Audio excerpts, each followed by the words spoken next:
अगर आप एक यूट्यूबर हो, तो अभी तक आपको पता लग गया होगा कि 15 जुलाई 2025 को यूट्यूब एक बड़ा अपडेट करने वाला है। Yes, something big is coming to YouTube. And for especially if you are an AI creator, use ChatGPT for your script and run a faceless channel. So listen very carefully. This might be a day your income crashes or might be a day जब आप छप्पड़ फाड़ के पैसा कमाने लगो। बहुत लोग video बना रहे हैं कि आपका चैनल डिलीट हो जाएगा, लुट जाएगा, ये वो and you guys are so worried. तो आई थॉट कि पूरा अच्छे से रिसर्च करते हैं, यूट्यूब की क्या पॉलिसीज़ आई है, उनको अच्छे से पढ़ते हैं, रिसर्च करते हैं एंड देन एक ऑनेस्ट वीडियो बनाते हैं आप सबके लिए। कुछ यूट्यूबर इतने तगड़े-तगड़े थंबनेल लगा रहे हैं कि आपका चैनल डिलीट हो जाएगा, डिमोनेटाइज़ हो जाएगा, ये वो। तो आई थॉट कि इन सब वीडियोज़ में एक ऑनेस्ट वीडियो तो ज़रूर होनी चाहिए। देखो, सबसे पहली चीज़, डरना नहीं है, कोई भी चैनल डिलीट नहीं होगा। सेकंड थिंग, बस मोनेटाइजेशन पॉलिसीज में थोड़ा चेंज आया है एंड अगर आप न्यू गाइडलाइंस के अकॉर्डिंग वीडियो नहीं बनाओगे तो आपका चैनल डीमोनेटाइज भी हो सकता है एंड अगेन आपको 4000 घंटे का वॉच टाइम आर कंप्लीट करना पड़ेगा और फिर 90 डेज में 10 मिलियन व्यूज लाने पड़ेंगे अपनी वीडियोस में अगेन मोनेटाइज करने के लिए। तो अब बात करते हैं कि यूट्यूब पार्टनर प्रोग्राम ने अपनी मोनेटाइजेशन पॉलिसीज में 3 वर्ड्स को बहुत महत्व दिया है, which is mass produce content, repetitive content and low effort content. और इनके बारे में मैं डिटेल में बताऊंगी आपको आगे आगे। तो लेट्स स्टार्ट विद यूट्यूब ने अपनी मोनेटाइजेशन पॉलिसीज में क्या लिखा है, क्या अपडेट दिया है, मैं आपको पढ़ के सुनाती हूँ। YouTube Partner Program Monetization Policies. In order to monetize as a part of the YouTube Partner Program, YouTube has always required creator to upload original and authentic content. On July 15, 2025, YouTube is updating our guidelines to better identify mass produced, repetitive, and low effort content. This update better reflects what inauthentic content looks like today. देखो, जिनका channel अब तक monetise हुआ ही नहीं है उनको डरने की कोई ज़रूरत है ही नहीं, बिकॉज अभी भी आपके लिए मोनेटाइज करने का क्राइटेरिया सेम रहेगा। 4000 घंटे का वॉच टाइम आर कंप्लीट करना पड़ेगा, 1000 subscribers and million views 90 days के अंदर अपने शॉर्ट्स पर लाने पड़ेंगे। आपके लिए तो कोई भी चेंज नहीं है, तो आपको डरने की कोई ज़रूरत भी नहीं है। यूट्यूब ने अपनी मोनेटाइजेशन पॉलिसीज़ को बस और टाइट कर दिया है and the new policy is called inauthentic content which is replacing the old and reused low effort content. अब इसका क्या मतलब है? इट मीन्स कि यूट्यूब ऑफिशियली अब उन चैनल को तोड़ देगा जो एआई जनरेटेड वीडियोस पोस्ट कर रहे हैं, चैट जीपीटी से स्क्रिप्ट उठा रहे हैं, रेपिटेटिव कंटेंट पोस्ट कर रहे हैं, low effort and mass produce content post कर रहे हैं। अब इन सब चीज़ों को एक एक करके समझते हैं। अब ये रेपिटेटिव कंटेंट क्या है? तो यूट्यूब ने जो इसकी डेफिनेशन दिया है मैं आपको वो पढ़ के सुनाती हूँ पहले। It refers to a channel where the content is so similar that viewers may have trouble spotting the difference between two videos. This includes content that look like it's made with a template with little to no variation across videos or content that easily replicable at scale. इसको थोड़ा easy way में समझते हैं कि जैसे किसी की एक वीडियो चल गई एंड वो उसी वीडियोस को बार बार अपने चैनल पे पोस्ट कर रहा है with same thumbnail, with same title and content, with everything is same. उसमें बस थोड़ा थोड़ा सा चेंजेस कर दे रहा है हर बार। जस्ट बिकॉज उसकी एक वीडियो चल गई तो अब उसको लग रहा है कि यही वीडियो को मैं 3-4 बार पोस्ट करूंगा, ज़्यादा से ज़्यादा व्यू आएंगे एंड जितने व्यूज़ आएंगे मेरा उतना पैसा बनेगा। तो अब ऐसा नहीं होगा। अगर आप अपने चैनल पे रेपिटेटिव वीडियोस डाल रहे हो, सेम टॉपिक पे वीडियो डाल रहे हो या फिर बिल्कुल ही रिपीट पे डाल रहे हो कोई भी वीडियोस कि 3 benefit of using this, 3 benefit of using this, ये वो करके, वो कंटेंट भी रेपिटेटिव कंटेंट में आ जाएगा। एंड अगर आपका थंबनेल भी सेम है, आपका कंटेंट भी सेम है, आपका सब कुछ सेम है, उसमें कोई भी वेरिएशन नहीं है, तो अब आपका चैनल एंड आपकी वीडियोस डीमोनेटाइज हो जाएंगी एंड उसके बाद आपको फिर से 4000 घंटे का वॉच टाइम आर कंप्लीट करना पड़ेगा या फिर 90 डेज में 10 मिलियन व्यूज लाने पड़ेंगे। अब यूट्यूब ने क्या बोला है कि कौन सा कंटेंट रेपिटेटिव कंटेंट में आता है, मैं आपको पढ़ के सुनाती हूँ। Number 1, videos follow the same structure template with minimal differences. आप सेम थंबनेल यूज़ कर रहे हैं, सेम टेम्पलेट यूज़ कर रहे हैं, हर बार थंबनेल क्रिएट कर रहे हैं तो उसी टेम्पलेट से क्रिएट करके एंड बिल्कुल same top 3 ideas of this, top 3 ideas of this and कुछ भी उसमें वेरिएशन नहीं है।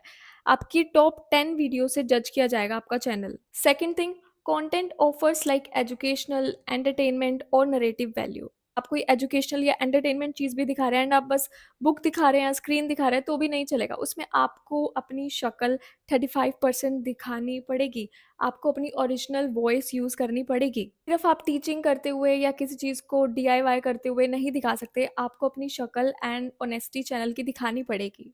थर्ड थिंग है, include slide show, scrolling text और repetitive mindless content, which means कि आपने वो वीडियोज़ देखी होंगी जिसमें टेम्पलेट लगा देते हैं top 3 ideas of doing this, ठीक है? If you are a high value woman, उस पे टेक्स्ट लगा दिया कुछ भी एनिमेटेड उठा के गूगल से एंड उसके बाद आपने बस उसके बाद किसी और की वीडियोज़ लगा के बस टेक्स्ट लगा दी। उसमें आपकी क्या ही मेहनत है? कुछ भी मेहनत नहीं है।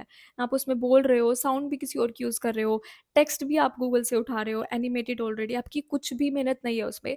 तो वो भी रेपिटेटिव कंटेंट में आ जाएगा। एंड अब बात करते हैं कि क्या अलाउ है। Each video has unique value और commentary even if structure like intro outro is similar. अगर आपका इंट्रोडक्शन पार्ट सेम है, अगर आपका वीडियो का एंड पार्ट सेम है, अगर आप उसको बार बार सेम भी रख रहे हैं ना तो भी उसमें कोई इशू नहीं है। बट हर वीडियो के अंदर एक डिफरेंट मैसेज होना चाहिए, एक डिफरेंट मोटिव होना चाहिए, एक डिफरेंट स्ट्रक्चर फॉलो करना चाहिए। जस्ट लाइक ऐसे मैं बैठ के वीडियो बना रही हूँ, अगर मैं अगली 10 वीडियो भी ऐसे ही बैठ के बनाती रहूंगी ना, तो भी उस चीज़ में कोई इशू नहीं है। अगर मेरी एडिटिंग डिफरेंट है, मेरा हर वीडियो का मोटिव डिफरेंट है, मैं बोल अलग रही हूँ, मैं बता अलग रही हूँ, मेरा थंबनेल डिफरेंट है, तो ऐसी वीडियोज़ में कोई भी इश्यू नहीं होगा। Second thing, content dives into different aspect of a topic और explain how clips are connect. तो ये थी वो 2 चीज़ें जो रेपिटेटिव कंटेंट में भी अलाउ है। एंड घबराओ मत, आपका चैनल डिलीट नहीं होगा। ज़्यादा से ज़्यादा जो भी हो सकता है कि आपका चैनल डीमोनेटाइज़ हो सकता है एंड आपको उसे फिर से मोनेटाइज़ करना पड़ेगा, बट किसी का चैनल डिलीट नहीं होगा। एंड अगर आपने अपने चैनल पर 1-2 भी ऐसी वीडियोज़ डाली है ना जो रिपीट है, तो उससे कोई फ़र्क नहीं पड़ता, बिकॉज़ 75% वीडियोज़ आपके चैनल पर सेम होनी चाहिए इस मोनेटाइज़ेशन पॉलिसी को अप्लाई होने के लिए। तो चलो अब बात करते हैं रीयूज्ड कंटेंट की।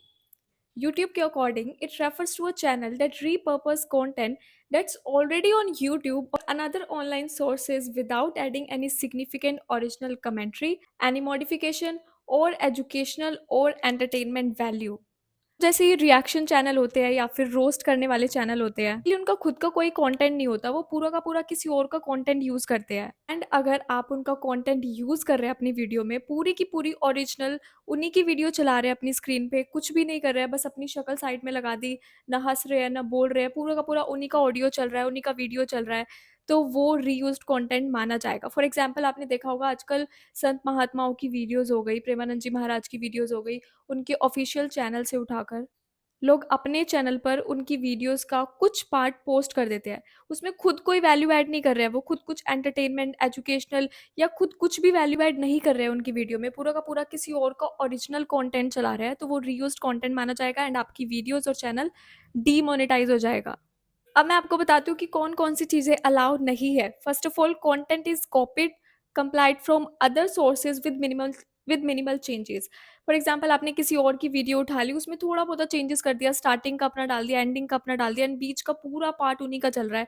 वो रीयूज्ड कंटेंट माना जाएगा एंड वीडियो मोनेटाइज़ नहीं होगी। Second thing, uses TV, mobile clips, songs और other creative work with no transformation। आपने किसी और का पूरा कंटेंट उठा के अपनी वीडियो में डाल दिया, उसमें कुछ एडिटिंग नहीं करी, कुछ इफेक्ट्स नहीं लगाए, कुछ साउंड नहीं लगाए, आपका कुछ भी ओरिजिनल नहीं है, कुछ टेक्स्ट नहीं लगाए, कुछ भी आपका ओरिजिनल नहीं है, तो वो वीडियो भी मोनेटाइज नहीं होगी। Third thing, content is commonly re-uploaded by other और लैक ओरिजिनल प्रेजेंस। मतलब जिस वीडियो क्लिप को लोग बहुत बार ऑलरेडी अपलोड कर चुके हैं, आप उसी चीज़ को उठा के फिर से अपनी वीडियो में अपलोड कर रहे हो, वो कंटेंट भी मोनेटाइज नहीं होगा। एंड अब बात करते हैं कि अगर आपका रोस्टिंग का चैनल है या फिर रिएक्ट करने का चैनल है, तो कैसे आप दूसरे की वीडियोज़ अपनी वीडियो में यूज़ कर सकते हैं एंड कितना हद तक अलाउ भी है। फर्स्ट ऑफ ऑल, अगर आप किसी की वीडियो यूज़ कर रहे हैं, तो पूरे स्क्रीन पे उनकी वीडियो नहीं चलनी चाहिए, 35% आपको अपनी शक्ल शो करनी पड़ेगी साइड में। Second thing, you add meaningful commentary, storyline, editing और अपीयर इन द वीडियो। कुछ भी उनकी वीडियो में आ रहा है, उसके ऊपर आपको अपनी कुछ टिप्पणी देनी पड़ेगी, अपना ओपिनियन देना पड़ेगा, कुछ स्टोरी लाइन बनानी पड़ेगी, उसको एडिट करना पड़ेगा, थोड़ा बहुत इफेक्ट्स लगाना पड़ेगा। अपनी तरफ से भी एफर्ट डाल के उसको पूरा मोल्ड करना पड़ेगा। आप किसी और का कंटेंट पूरा का पूरा एज़ इट इज़ नहीं लगा सकते। एग्ज़ाम्पल, अगर आप किसी को रोस्ट करने की वीडियो भी बना रहे हो, तो उनकी क्लिप्स काट-काट के बीच में अपनी कोई कमेंट्री करते हुए, कुछ एंटरटेनमेंट करते हुए या फिर कोई और फ़नी सी वीडियो लगा दी, कुछ साउंड इफ़ेक्ट्स लगा दिया, वो करते हुए आप उनकी वीडियो यूज़ कर सकते हो बस, बट एज़ इट इज़ पूरी लंबी उनकी वीडियो नहीं चला सकते। Second thing, content include reaction, analysis, reviews और ट्रांसफॉर्म्स द ओरिजिनल मटेरियल। वही बात है कि अगर आप किसी का ओरिजिनल मटेरियल यूज़ कर रहे हो, तो उसको बिल्कुल ट्रांसफॉर्म करके अपनी वीडियोज़ में उतार सकते हो। अगर आप किसी को रिव्यू दे रहे हो, एनालिसिस कर रहे हो या फिर रोस्ट कर रहे हो, कुछ भी कर रहे हो। थर्ड थिंग है, even with permission it must be clearly transformed and original. मान लो मैं इस सॉन्ग का ओनर हूँ, ठीक है? अगर आपने मेरा सॉन्ग यूज़ करा, आपने मेरी वीडियो यूज़ करी है, मेरी क्लिप यूज़ करी है, अगर आपने मुझसे परमिशन भी ली है ना कि मेरा कंटेंट पूरा का पूरा एज़ इट इज़ यूज़ करने की, स्टिल उस कंटेंट को पूरा ट्रांसफॉर्म करना पड़ेगा। आप किसी की परमिशन लेके भी उसका ओरिजिनल कंटेंट, उसकी क्लिप्स, वीडियो यूज़ नहीं कर सकते। एक बात, एक छोटी-सी रिक्वेस्ट, ये जो बैकग्राउंड में जो भी नॉइज़ है इसको प्लीज़ इग्नोर करो, यहाँ रोज़ का है। ओके, सो मुझे लगता है कि कहीं न कहीं ये पॉलिसीज़ ठीक भी है, बिकॉज़ कुछ लोग क्या करते थे, टोटली एआई जनरेट वीडियो डाल देते थे। कुछ लोग क्या करते थे, किसी को रोस्ट कर रहे हैं तो पूरी की पूरी उस बंदे की वीडियो चला रहे हैं जो ऑलरेडी जिसके पास इतना फ़ेम है, एंड उसकी शक्ल, उसका कंटेंट यूज़ करके बस थोड़ी बहुत ही कमेंट्री करके एंड अपने व्यूज़ ले जा, तो उसमें कुछ भी ओरिजिनैलिटी नहीं थी, उनका खुद का कंटेंट, खुद का आइडिया कुछ भी नहीं था। एंड आई डू एग्री कि अगर कोई सामने वाला बंदा कुछ क्रिंज हरकत भी कर रहा है, कुछ ओरिजिनल कंटेंट तो है, पूरी की पूरी उनकी क्लिप चलती है एंड बस 1-2 मिनट अपना ओपिनियन देते हैं एंड उस पे वो अपना कॉपीराइट ले लेते हैं, ओरिजिनैलिटी ले लेते हैं। तो आई थिंक कि अब ओरिजिनल क्रिएटर्स को, जिनके पास एक्चुअल में माइंड है स्क्रिप्ट लिखने का, वीडियोज़ बनाने का, एक्चुअल में जिनके पास माइंड है, जो रियल क्रिएटर है, अब उनको बहुत फ़ायदा होगा इस चीज़ से। अब बात करते हैं लो एफर्ट कंटेंट की, which is a third point जो यूट्यूब ने हाइलाइट किया है। देखो, मुझे भी लगता है कहीं न कहीं ये पॉलिसीज़ ज़रूरी है, क्योंकि अभी के टाइम में क्रिएटर क्या कर रहे हैं ना कि टोटली अपनी एआई से वीडियो जनरेट करवा ली, उसके बाद स्क्रिप्ट अपनी चैट जीपीटी से लिखवा ली, उसके बाद अपना वॉइस ओवर भी इन्होंने रोबोटिक जनरेट कर लिया एआई से, एंड अगर एआई से जनरेट नहीं भी करा, खुद वॉइस ओवर डाल के उसे रोबोटिक टच दे दिया, एंड वो ऐसे वीडियो जनरेट करवा के लाखों कमा रहे थे। समझ रहे हो, उनको कुछ भी ओरिजिनल नहीं है, कुछ भी एफर्ट नहीं लगता वीडियो बनाने में, एंड वो ऐसे जनरेट करके लाखों कमा रहे थे। एंड वो क्रिएटर जो एक्चुअल में अपना ओरिजिनल कंटेंट डालते हैं, स्क्रिप्ट राइटिंग में इतना दिमाग लगाते हैं, एडिटिंग में, वीडियोज़ में खुद बोल रहे हैं, खुद सारा सेटअप कर रहे हैं, सब चीज़ें खुद कर रहे हैं, वो क्रिएटर एक्चुअल में पीछे रह जाते थे। जस्ट बिकॉज़ एआई का ज़माना है एंड एआई वाले विजुअल दिखाकर आगे बढ़ जाते थे। तो आई थिंक कि अब इस चीज़ में, इस चीज़ का बहुत फ़ायदा रहेगा। एंड यही चीज़ लो एफर्ट कंटेंट में आती है कि आपने बस कुछ भी नहीं करा वीडियो में। आपने टोटली चैट जीपीटी से स्क्रिप्ट लिखवा ली, उसके बाद आपने वीडियो, विजुअल्स एआई से ले लिए, वॉइस ओवर भी आपने नहीं दिया अपना, तो वो बहुत एक लो एफर्ट कंटेंट में आ गया। अगर आप चैट जीपीटी से भी अपनी वीडियोज़ लिखवा रहे हैं, तो उसको ह्यूमन टच देके, उसको क्लियरली ट्रांसफ़ॉर्म करके, चैट जीपीटी से आइडिया लेके, ह्यूमन टच देके आप अपना वॉइस ओवर डाल के वीडियो बना सकते हैं, व्हिच इज़ टोटली फाइन। अगर आप चैट जीपीटी से अपनी स्क्रिप्ट लिखवाकर विजुअल्स अपना दे रहे हैं, वॉइस ओवर अपना दे रहे हैं, which is also totally fine. अगर आप सब कुछ एआई के भरोसे रखोगे, तो वो तो अब यूट्यूब नहीं सहेगा।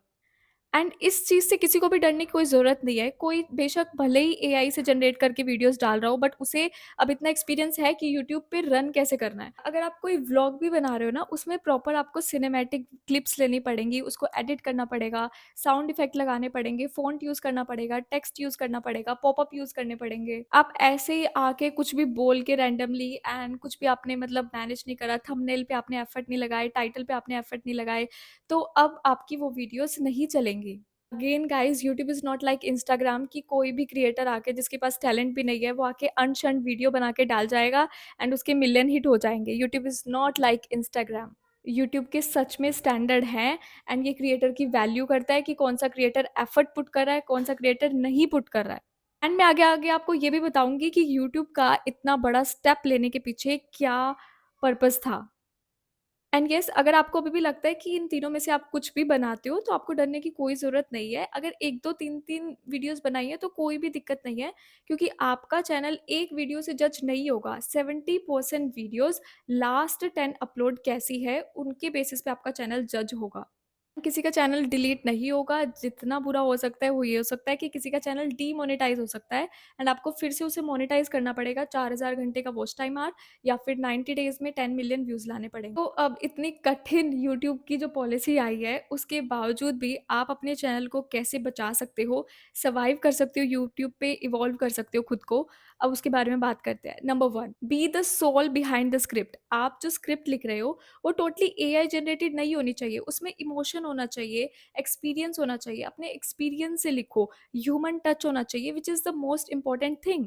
अभी के टाइम पे क्या हो रहा था ना, पास्ट कितने मंथ से जब से एआई आया है, कि टोटली हम यूट्यूब पे अगर किसी की वीडियो भी देख रहे हैं ना, तो उसमें ऐसी लैंग्वेज है जिससे हम रिलेट नहीं कर पा रहे हैं, वो इतनी रोबोटिक लैंग्वेज है कि उससे आम व्यूअर रिलेट नहीं कर पा रहा है, ऐसे वर्ड्स, क्योंकि एआई के पास इमोशन नहीं है, ह्यूमंस के पास है। तो आप अपनी स्क्रिप्ट में इमोशन ऐड कर सकते हो, be the soul behind your script.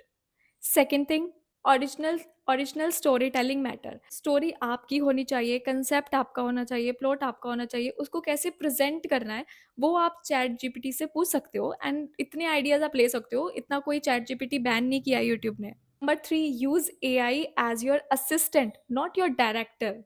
वो आपके लिए आपकी वीडियोस का ड्राफ्ट क्रिएट कर सकता है, बट उन वीडियोस को फाइनल टच कैसे देना है वो आपके ऊपर डिपेंड होना चाहिए। एंड मुझे भी लगता है कहीं ना कहीं ये बहुत अच्छा स्टेप ले रहा है यूट्यूब, बिकॉज हम यूट्यूबर्स भी इतना ज़्यादा एआई पर डिपेंड हो गए थे कि हमने अपना दिमाग लगाना ही छोड़ दिया था। एंड व्यूअर्स को भी ऐसा लगता था कि अगर वो किसी की वीडियो खोल रहे हैं तो ऐसा है जस्ट लाइक वो गूगल पे पढ़ रहे हैं, बिकॉज वो रिलेट ही नहीं कर पा रहे, इतना एआई जनरेटेड लैंग्वेज के साथ यूट्यूबर्स वीडियो बना रहे थे। Fourth thing which is the most important, build brand voice और ब्रांड इमेज। आपकी शक्ल होनी चाहिए 35%, आपकी वॉइस होनी चाहिए आपके चैनल पर, आपकी क्लिप्स होनी चाहिए आपके चैनल पर। टोटली ऐसा नहीं लगना चाहिए कि खोलते ही ऐसा लग रहा है कि ये तो किसी एआई जनरेटेड चैनल पे हम आ गए। आपका चैनल आपका है ये पता लगना चाहिए चैनल खोलते ही, because YouTube want creators, not content factories. This July 15 will divide the creators into two parts. एक तो वो जो बस चुपचाप खत्म हो जाएंगे और दूसरे वो जो इस यूट्यूब की पॉलिसी को सर्वाइव करेंगे, इवॉल्व करेंगे एंड यूट्यूब को लीड करेंगे। This is AI versus human and the birth of the real soulful creators. The main reason for this strict guidelines by the YouTube is the advertisers, because advertisers were not happy. Viewers just clicked away. कोई truth नहीं है videos में, कोई honesty नहीं है, video खोलते ही ऐसा लगता है because totally AI generated script है, totally AI generated visuals and voice भी किसी human की नहीं है। viewers वीडियो से relate नहीं कर पा रहे and the advertisers were not happy, किस वही एडवर्टाइजर्स हर एक यूट्यूबर को पे कर रहे हैं एंड यूट्यूब को भी पे कर रहे हैं। चैनल खोलते हैं तो लगता है कोई रोबोट चला रहा है। स्क्रिप्ट तो थी ही एआई जनरेटेड एंड अब विजुअल्स, इतने फेक विजुअल्स, हम रिलेट नहीं कर पा रहे हैं। ना ही विजुअल्स असली है और ना ही वॉइस असली और ना ही स्क्रिप्ट असली। AI made all the creators lazy and that's when YouTube decide it's enough. So, this update is not random, it's a war against spam and you, the smart creator who have to choose his side. मुझे तो ये सारी policies बिल्कुल ठीक लगी, because अगर कोई हमारे कंटेंट के लिए हमें पे कर रहा है तो वो ओरिजिनलिटी की डिमांड रख सकता है। एंड जो यूट्यूबर्स एआई जनरेटेड विजुअल्स लगा के चैट जीपीटी से स्क्रिप्ट लिखवा के अपना अपना वॉइस ओवर तक नहीं देते थे, इतना लेजी यूट्यूब पे अपलोड करते थे एंड स्टिल इतना अच्छा अच्छा अर्न कर रहे थे, वो कहीं ना कहीं जो ओरिजिनल क्रिएटर्स है, जो इतनी मेहनत कर रहे हैं, जो ओरिजिनलिटी ला रहे हैं, एक्चुअल में ह्यूमन टच दे रहे हैं अपनी वीडियोज में, लोगों के साथ रिलेट कर रहे हैं, उनकी रीच इतनी नहीं जा पा रही है। तो एक्चुअल में कहीं न कहीं वो उनके साथ नाइंसाफ़ी कर रहे थे। एंड मुझे लगता है कि जैसे इंस्टाग्राम है, वहाँ पर कोई भी कुछ भी अपलोड कर देता है एंड उसकी इतनी तगड़ी रीच चली जाती है। एंड उसके बाद जैसे पुनीत सुपरस्टार एंड कितने सारे हम एग्ज़ाम्पल ले सकते हैं। कुछ भी करके अनशंट कुछ भी वीडियो बना के वो कमा रहे हैं। And I think YouTube is an art, और इस आर्ट का एआई भरपूर मज़ाक उड़ा रहा था। अब इस पॉलिसी के बाद से आपको यूट्यूब पे सिर्फ वही यूट्यूबर मिलेंगे जिनका कंटेंट अच्छा है, असली है, आपकी लाइफ में एक्चुअल में कुछ वैल्यू ऐड कर सकते हैं और जिन्हें देख के आप लोग रिलेट कर सकते हैं। तो ये मेरा पर्सनल ओपिनियन था एंड कमेंट करके आप भी ज़रूर बताना कि आपका इस यूट्यूब पॉलिसी पर क्या टिप्पणी है, क्या व्यू है। एंड ऑल्सो अगर आपको ये वीडियो हेल्पफुल लगी हो तो सब्सक्राइब करना तो बिल्कुल मत भूलना। एंड अगर आपका कोई फ्रेंड यूट्यूबर है तो उसे ये गाइडलाइन वाली वीडियो तो ज़रूर भेज दो। तब तक के लिए हरे कृष्णा।